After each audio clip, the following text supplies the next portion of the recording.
റീൽസിനേക്കാൾ എന്ത് ഭംഗിയായി ബീച്ച് കാണാൻ. കൊല്ലം സൂപ്പറാ.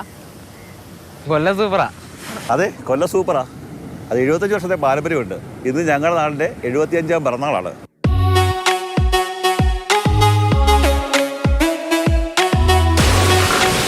അതെന്താ 75 വർഷം മുമ്പേ കൊല്ലം ഉണ്ടായിരുന്നില്ലേ? കേട്ടോ, അവള് ട്രോളി തുടങ്ങി. കൊല്ലം 75 വർഷം മുമ്പല്ല ഉണ്ടായത്. 18 ആണ്ടുകൾക്ക് മുമ്പേ കൊല്ലമുണ്ട്. വീട്ടിൽ കൊല്ലവർഷ കലണ്ടറുണ്ടോ? അത് തുടങ്ങിയത് ഇവിടുന്നാണ്. AD 825 ഉദയവർമ്മൻ എന്ന് പറയുന്നൊരു തിരുവിതാംകൂർ രാജാവുണ്ടായിരുന്നു. അദ്ദേഹമാണ് ഈ കൊല്ലവർഷ കലണ്ടർ ആദ്യമായിട്ട് തയ്യാറാക്കിയത്. അത് ഇവിടെ നിന്നാണ്. അതുകൊണ്ടാണ് കൊല്ലവർഷ കലണ്ടർ എന്ന് പറയപ്പെടുന്നത്. ഈ കൊല്ലം എന്ന് മാത്രമല്ല പേര്. ഇപ്പൊ എന്റെ കുട്ടിക്കാലത്ത് ഈ വിദേശികൾ നൽകിയ കൊയിലോൺ, വേണാട്, ദേശിംഗനാട്. ആ ദേശിംഗനാട് പേരുണ്ടായിരുന്നു. ദേശിംഗനാട് എന്നുള്ള പേരെന്ന് വെച്ചാലേ ജയസിംഹൻ എന്ന് പറയുന്ന രാജാവ് ഉണ്ടായിരുന്നു ഇവിടെ എന്ന് പറയപ്പെടുന്നു. അദ്ദേഹം വലിയ എല്ലാ കാര്യങ്ങളും ജനങ്ങൾക്ക് വേണ്ടി ക്ഷേമപ്രവർത്തനങ്ങൾ നടത്തിയ ആളാണ്. അദ്ദേഹം മരിച്ച ശേഷം ഈ നാട്ടുകാർ അത് ജയസിംഹൻ്റെ നാട് എന്നുള്ള രീതിയിൽ പറഞ്ഞു തുടങ്ങി. അതിനുശേഷം പിന്നീട് വന്ന ആൾക്കാർ ജയസിംഹൻ മാറി ലോപിച്ച് ദേശിംഹനാടായി മാറി. അങ്ങനെയാണ് ചരിത്രം പറയുന്നത്.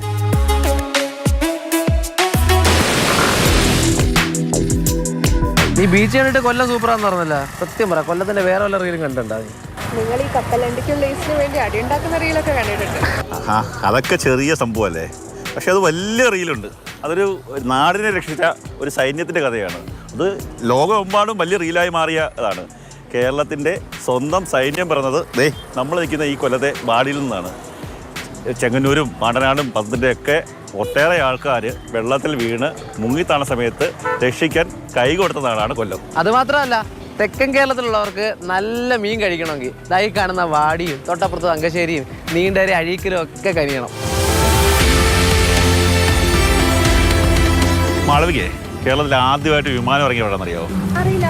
ഇവിടെയല്ലേ അവിടെ നിൽക്കുന്നത്? നമ്മുടെ സ്വന്തം ആശ്രമ മൈതാനത്ത് 77 ഏക്കറുള്ള വലിയ മൈതാനമാണ്. 32-ലാണ് ആദ്യമായിട്ട് വിമാനത്താവളം കേരളത്തിൽ സ്ഥാപിക്കുന്നത്. അത് തിരുവനന്തപുരത്താണ്. അതിനു മുമ്പ് ഏറ്റവും കൂടുതൽ വിമാനങ്ങൾ ഇറങ്ങിയിട്ടുള്ള ഒരു സ്ഥലമാണ്. ആ സ്ഥലത്താണ് നമ്മൾ നിൽക്കുന്നത്.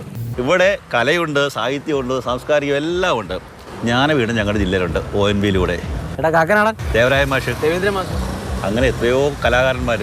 ഇനിയിപ്പോൾ സിനിമയിലേക്ക് വന്നതിൽ ജയൻ അറിയൂ, സുരേഷ് ഗോപി, മുകേഷ്, സായികുമാർ, ഭരത് മുരളി, ഗണേഷ് കുമാർ, അങ്ങനെ എത്ര പേര് ഇനിയുണ്ടോ? എന്തിന് നമ്മുടെ ബാലകൃഷ്ണ പോലും നടനായിരുന്നു. അതെ. പിന്നെ കഥകളിയിലേക്ക് വന്നു കഴിഞ്ഞാൽ ചവറപ്പാറ കുട്ടിയമ്മ, കൊട്ടാരക്കര തമ്പുരാൻ, കഥകളിയുടെ ആചാര്യൻ കൊട്ടാരക്കര തമ്പുരാൻ, അങ്ങനെ എത്രയോ. ഇനി ഒളിമ്പിക്സ് വേണോ? ഒളിമ്പിക്സ് സുരേഷ് ബാബു, അദ്ദേഹവും നാട്ടുകാരന്. അങ്ങനെ കലയും സാഹിത്യം എല്ലാം ഇടകലർന്ന നാടാണ്. അങ്ങനെ കഥയൊക്കെ ഇഷ്ടമാണോ? അത് സാംബശിവന്റെ കഥയാണ് കഥ. അതാണ് കഥാപ്രസംഗം പിറന്നു വീണ നാടാണ് കൊല്ലം.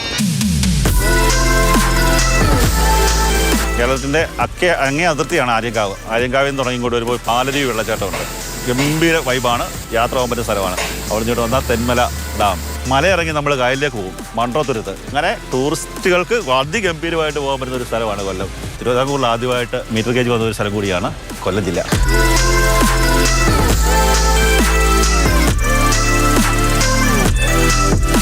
അപ്പോൾ ചുരുക്കി പറഞ്ഞാൽ കിഴക്കേ അതിർത്തിയിൽ വനവും പടിഞ്ഞാറ് അതിർത്തി കടലും. കൊല്ലം 75ാം പിറന്നാൾ ഇന്ന് ആഘോഷിക്കുകയാണ്. എന്തായാലും 75ാം പിറന്നാൾ ആഘോഷിക്കുന്ന കൊല്ലത്തിന് എൻ്റെ ജന്മദിനാശംസകൾ.